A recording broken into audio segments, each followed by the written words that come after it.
عنك ما صرت تنشاف، من زمان ما صرت أشوفك قدامي. فهد علق لسانه بحلقه وما عرف شو يقول. قال جهاد لا لا لا، ليكم ما تربيت بس على آخر مرة صفقتك فيها، يعني لحد الحين ما بطلت هياط تهايط على اللي أصغر منك. قاموا ثائر ومحسن يطقطقون. قال جهاد ايش بك بلعت لسانك، ولا هو ما يطلع إلا على الصغار؟ على العموم اسمع، هذه المرة بعديها بمزاجي، بس المرة الجاية باللي بسويه فيك. والحين يلا يلا الله يصلحك، روح لبيتكم وذاكر دروسك، بكره عليك مدرسة الله معك. يلا. هز فهد راسه وراح، ولحقوه فادي وشلته. كان ثائر يضحك ويقول شوف صار فار قدامك والله ما انت سهل.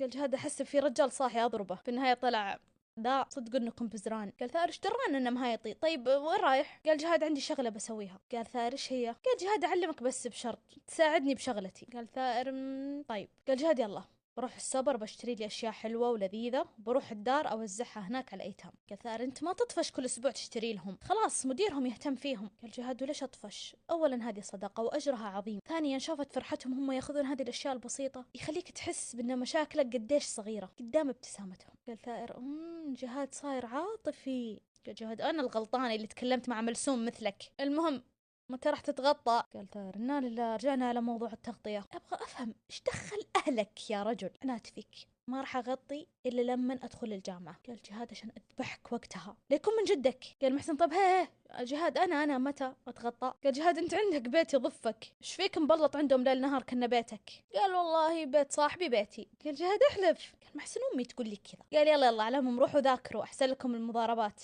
مع عيال حارتكم. قال ثائر شوف نفسك اول. لف جهاد عليهم ما عاد شاف الا غبرتهم هجوا. بعدين قال هم صادقين، اتوقع ان اكثر واحد يضارب في ذي الحاره، بس يستاهلون، انا ما هاوش الا الغلطان او اللي هايط على الصغار. وفعلا راح عشان يخلص مشواره. نروح الترف. في موقف صار الترف وهي صغيرة، كانت جالسة تبكي لأن البنات اللي في الحارة أخذوا فلوسها، وجاء واحد سألها ليش تبكين، وقالت له أنهم أخذوا فلوسي وأنا كنت بشتري بسكوتة، وجاء قال لها خلاص لا تبكين أزعجتينا، وداها من البسكوت اللي معه. هذا الموقف انحفر في ذاكرتها. ترف صاحبة اللسان السليط واقفة قدام البلكونة، السماء صافية والجو هادي، وقدام وجهها بالضبط العمارة اللي تبعد عن عمارتهم تقريبا 5 أمتار، وعيونها الحزينة على شباك روميو الخاص فيها، واقفة تطالع في الشباك اللي مر عليه 3 سنوات وهو مقفل ولا انفتح ولا مرة. أصلا كيف ينفتح الشباك وصاحبه مو موجود؟